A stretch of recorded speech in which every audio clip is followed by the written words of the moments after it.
public debt is the government borrowing money. The government of this country has the power to create all the money. And if you had the power to create the money, and you said to me, here, you create the money, I'll borrow it from you, people would think that you were insane, okay? And that's basically the situation that we have right now. The government that has the power to create the money has given that power to the private banks, and the private banks now lend money to the government and pays interest on it and collects that from the taxpayers. That is unfair to the taxpayers. Because right now we have a totally corrupt government.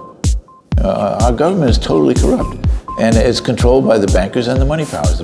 We have basically two political parties, and I would think that that's the main objection that people have is, well, are you really changing anything if the political parties control the government and the government's issuing the money? And the banks control the political parties. So what we need to do is to get out of the whole dynamic, right? Basically, all the kind of problems that we have today, and especially if you consider environmental types of problems, as I would say it, that we can't afford to solve our environmental problems. We can't afford to oppose, environmental destruction. We can't afford to stop the pipeline or fracking or any other aspect of things that are destroying the physical environment. We just can't afford to do it. We'd like to do it, but we can't afford to do it. And the reason we can't afford to do it is because the way the money system works, the banks create the money, and the first thing the bank corporation does is gives it to a finance corporation. Finance corporation takes the money and invests it in something, and they have to get a high return on their investment. So we have a whole situation where all the factors that affect the monetary system are working against the real people.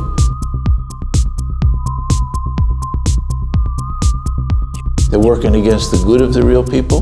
They're working against the home of the real people, that is the earth, okay? And they're working against the societies that we've tried to create and to accomplish.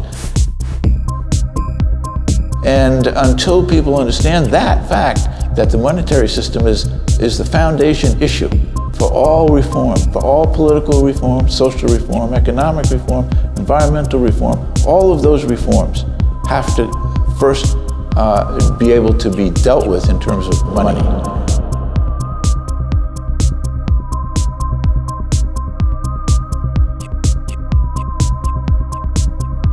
Who controls the money?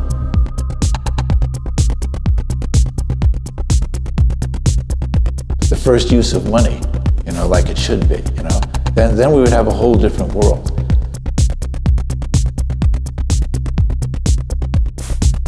So we have an economy that is working to basically transfer wealth from the lowest people to the highest people.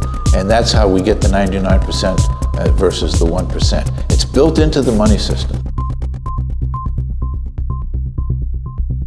The money system works to the advantage of the people who create the money.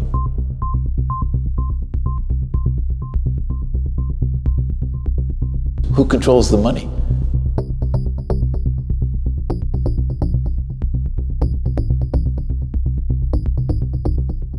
If one group of businesses has the right to create its own assets out of nothing and then rent those assets to the rest of us, that's a playing field that is incredibly unlevel. That's why the rich get richer. That's why the poor get poorer. It's because we don't have a level playing field with money.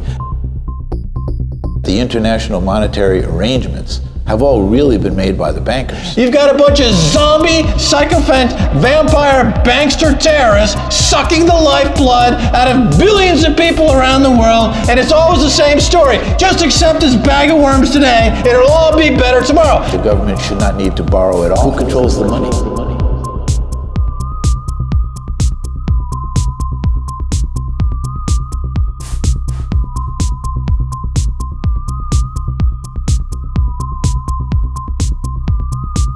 The solution is to turn over the creation of money as an equity in the Commonwealth as opposed to a debt to private bankers. We have to basically avoid the situation that we're in, because we've gotten to the concentration of wealth into a totally unprecedented metrics. So we have a situation where how do we reverse that? Do we reverse that with more of the same? I don't think so. It's an Alice in Wonderland moment. We have to reverse the way that money is created. That's the most fundamental issue that is out there in the world today. But if we don't reform the money system, the banks are still in charge.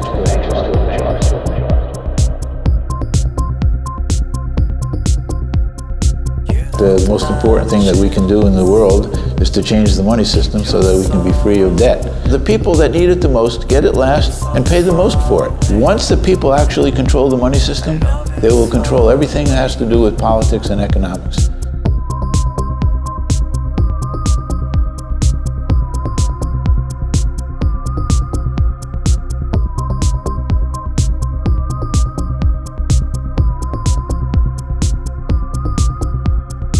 Banks own a huge proportion of the national debt.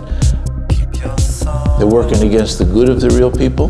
They're working against the home of the real people, that is the earth, okay? And they're working against the societies that we've tried to create and to accomplish. Public debt is the government borrowing money. The government of this country has the power to create all the money.